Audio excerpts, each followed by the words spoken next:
येलदरी धरणाच्या पुलावरून पिकअप नदीत कोसळली. पिकअप नदीपात्रात कोसळून तरुणाचा जागीच मृत्यू. जिंतूर सार्वजनिक बांधकाम विभागाचा हलगर्जीपणा आणि मृत्यू पुलाचा विळखा. यामुळे जिंतूर तालुक्यातील येलदरी येथे एका 31 वर्षीय तरुणाला आपला जीव गमवावा लागला आहे. पूर्णा नदीवरील अरुंद पुलावरून पिकअप गाडी थेट नदीपात्रात कोसळल्याने ही भीषण दुर्घटना घडली. अंकुश रामेश्वर शिंदे, राहणार शिंदे टाकळी, तालुका सेनगाव असे मृत युवकाचे नाव असून या घटनेमुळे परिसरातून प्रशासनाविरुद्ध तीव्र संताप व्यक्त केला जात आहे.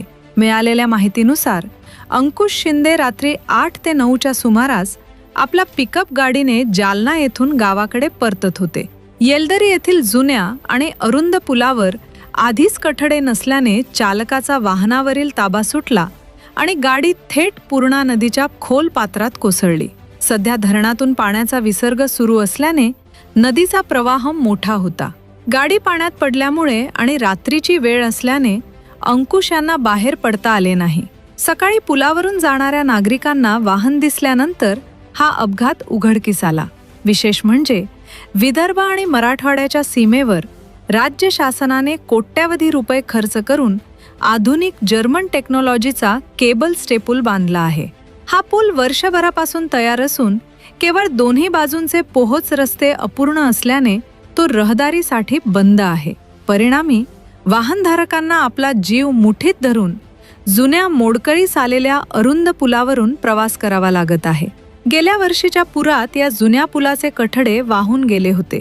तरीही बांधकाम विभागाने तिथे साधे संरक्षक कठडेही बसवले नाहीत. येलदरीचा आठवडी बाजार असल्याने पुलावर वाहनांची मोठी वर्दळ होती. अपघातग्रस्त वाहन आणि मृतदेह बाहेर काढण्याचे काम सुरू असताना पुलाच्या दोन्ही बाजूला वाहनांच्या लांबच लांब रांगा लागल्या होत्या. अपघातग्रस्त टेम्पो क्रेनच्या साह्याने बाहेर काढत असताना क्रेनची देखील वायर तुटल्या गेली. यात पुन्हा एकदा हा टेम्पो पाण्यामध्ये कोसळले. क्रेनची केबल तुटल्यामुळे टेम्पो नदीत कोसळला, पण सुदैवाने पुन्हा कुणाला काही दुखापत झाली नाही. घटनास्थळी लोकांनी एकच गर्दी केली होती. अखेरीस 3 तासांच्या प्रयत्नानंतर चालकाचा मृतदेह बाहेर काढण्यात आला. अपघातग्रस्त पिकअप व्हॅन सुद्धा बाहेर काढण्यात आली आहे. जिंतूर पोलिसांनी घटनास्थळी धाव घेत मोठ्या शर्थीने मृतदेह बाहेर काढला. नवा पूल तयार असूनही आणखी किती बळी गेल्यानंतर प्रशासनाला जाग येईल, असा संतप्त सवाल शिंदे टाकळी आणि येलदरी परिसरातील ग्रामस्थांनी उपस्थित केला आहे. मराठवाडा आणि विदर्भाला जोडणाऱ्या या पुलावर आतापर्यंत अनेक भीषण अपघात झाले आहेत. कित्येकांनी आपले प्राण गमावले, तर अनेक जण कायमचे अपंग झाले आहेत.